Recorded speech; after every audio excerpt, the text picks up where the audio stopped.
So ayan, welcome back ulit sa my channel, So now we're going to same pa rin. You solve the domain tapos ng range ng function natin.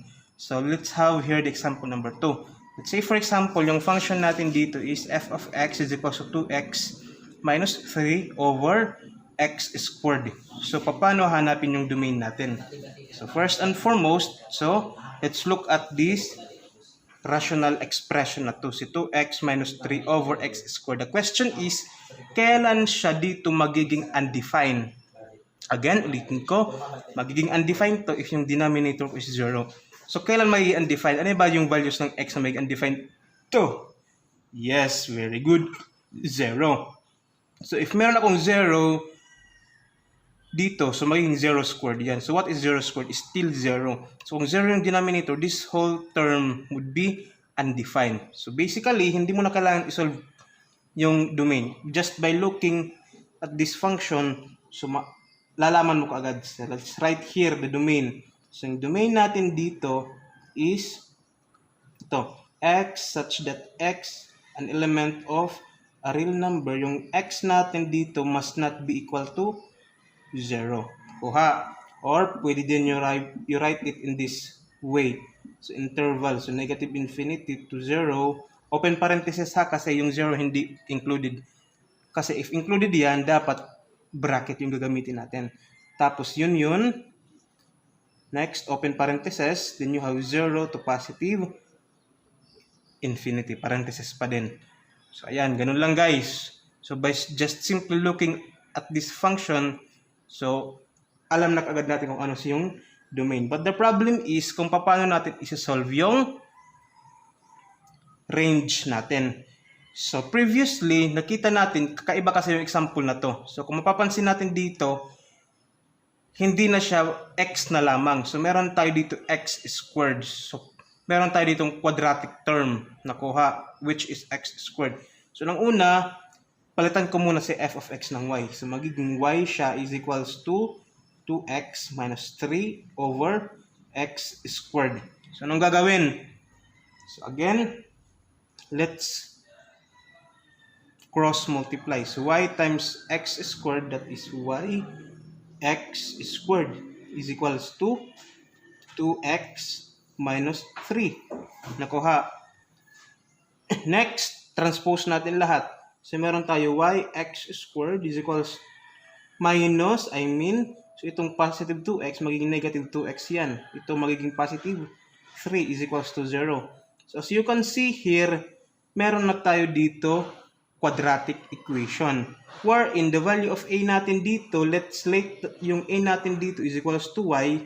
Tama. Tapos yung b natin dito, ilet natin siya na equals to negative 2. Tapos, yung c natin dito, let natin na equals to positive 3. Ulitin ko guys, anong klase equation to? So, quadratic lamang siya kasi meron tayo dito x squared. So, yung a natin dito, gawin natin si variable y. Yung b is negative 2, obvious na yan. Yung c natin is 3. Now, paano kukunin si range? You solve lamang guys for the discriminant. So, ano yung formula for the discriminant? I don't know if nare-remember nyo pa. So, hopefully, ma-remember nyo. Kasi, yun yung process paano kunin yung range natin. So, actually, yung formula natin is meron tayong b squared negative 4ac. So, I want this one to be greater than or equal siya dapat kay 0.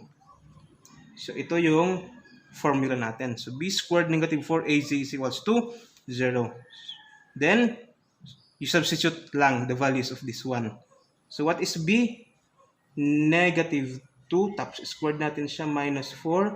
Yung a natin dito is y. Yung c natin dito is 3. So, dapat greater than siya or equal kay 0. What is negative 2 squared? That is positive 4. Very good. Negative 4 tapos 3 multiply, negative 12y. Greater than or equal to 0. So, dapat meron ako y dito sa left side tapos constant naman sa right side. So, anong gagawin natin dito? Transpose lang, guys. So, transpose natin. So, let's solve it here. Lagyan natin ng arrow. So, remain natin si negative 12y. So, greater than equal to ito. Magiging negative 4. Nakuha. And then, anong gagawin naman natin dito? Since meron ako dito, negative 12y. Kasi yung goal ko is magkaroon ako ng y. So, divide both side by negative 12.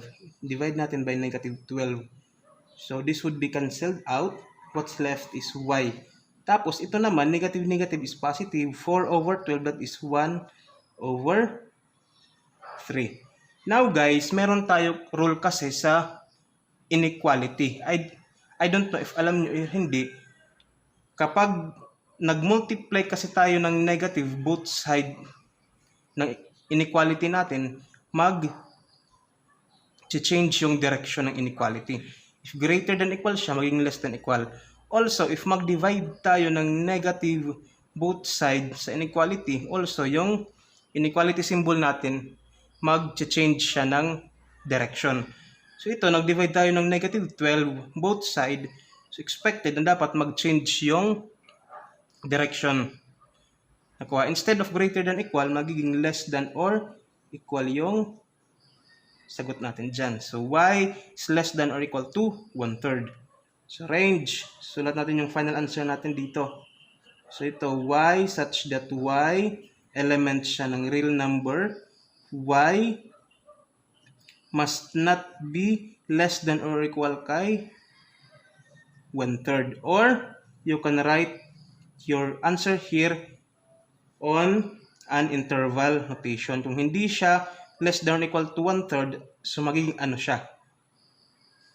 So pwede siya from 1/3, so hindi naman siya kasama,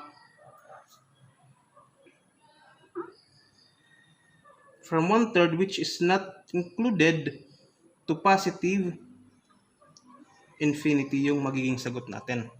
Nakuha. Kasi si 1/3 kasama pa siya sa less than or equal. So meaning, yung sagot natin dito is 1/3 pataas lang. Yung 1/3 dito is not included. So ganun siya, guys. So now, let's move on to our example number 3. Example number 3 is the final example natin dito. Sige, let's have it here. So, what if, let's say, for example, meron ako dito, f of x is equals to x squared minus 3x minus 4 over x plus 1. So, first, ano yung gagawin natin dito? Magsosolve tayo ng domain. So, paano isolve yung domain? Yung denominator, i-equate natin to 0. So, meron ako dito, lagyan ko ng check. So, x plus 1 is equals to 0. Yung x ko must be negative 1. So, yung domain ko na dito, magiging x such that x, an element na real number, x ko must not be equal to negative 1. Kasi ano mangyayari kung negative 1 yung x? Magiging undefined yung function ko. So, hindi pwede yan. So, yan yung domain ko. Lahat ng values of x, maliban kay negative 1. Also, pwede din in interval notation. So, that is negative infinity tapos negative 1. Not included, yun negative 1 to positive infinity. So, ganun siya, guys. Now, how about the range? Paano isolve yung range? Ito, yung gagawin natin. Paano? So, let's change this one as y. Y is equals to, meron tayo x squared minus 3x minus 4 over x plus 1. Tapos, guys, i-cross multiply natin siya. Pwede natin siya i-cross multiply or pwede din hindi. Gumamit tayo ng ibang process. So, in this case, cross multiply natin siya.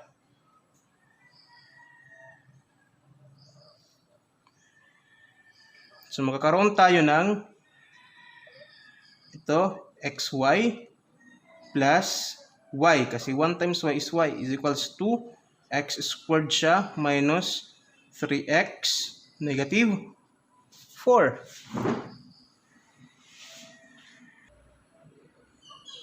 So actually, pwede din natin i-cross multiply lang, so that's the other way around.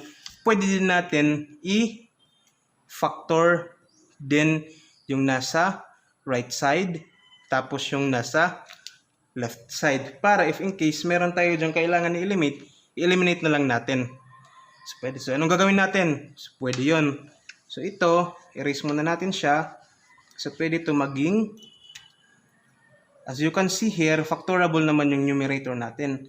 So y is equals to factor ni x squared minus 3x minus 4. So ano magiging factor niya? So paano siya i-factor? So ito, dalawa yung magiging factor niya. So meron tayo x dito, tapos x dito. So meron tayo 4. So anong factor ng 4? Pwede siya 1, 4, tapos pwede siyang 2, 2. Pero guys, take note, yung middle term natin is 3. Kung 2 tapos 2 yung gamitin natin, hindi siya magiging 3. It's either magiging 4 siya or magiging 0. Whereas kung 1 tapos 4 yung gamitin natin, i-add natin yung 1 and 4, magiging 5. Pwede. I-subtract natin 4 tapos 1 magiging 3. So which is yun yung goal natin dito. So factor nito must be, meron tayo dito 1 dapat, also meron tayo dito 4. The question is yung magiging sign natin. Goal natin is dapat negative yung last term natin. So negative 4. Goal natin dito, middle term, dapat negative. So kailan to magiging negative? So dapat mas malaki yung bigyan natin ng negative si 4. Ito naman, i-positive natin to. So 1 tapos negative 4, that is negative 3. So 1 times negative 4, negative 4. So therefore, factor nito must be this one. Kuha guys, all over ito, x positive 1. So ayan, meron tayo factor na the same. So pwede natin to i-eliminate.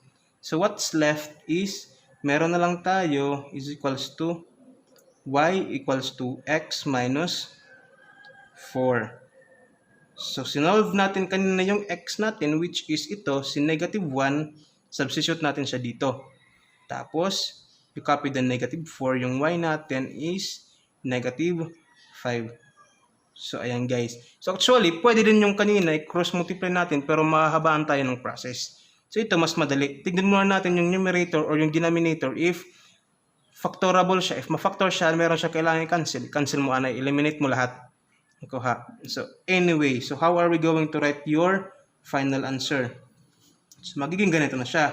Y such that y, an element of real number, y must not be equal to negative 5. Or in interval notation. So meron tayo dito negative infinity to negative 5, which is not included parentheses. Tapos yun. Tapos open parentheses from 5 to positive infinity. So ganun siya guys, isolve yung domain tapos range. So I hope may natutunan kayo ngayon sa discussion natin. So I hope hindi din kayo nahirapan. So thank you for watching. So by the way, please subscribe to my channel if hindi pa kayo napag-subscribe. Thank you.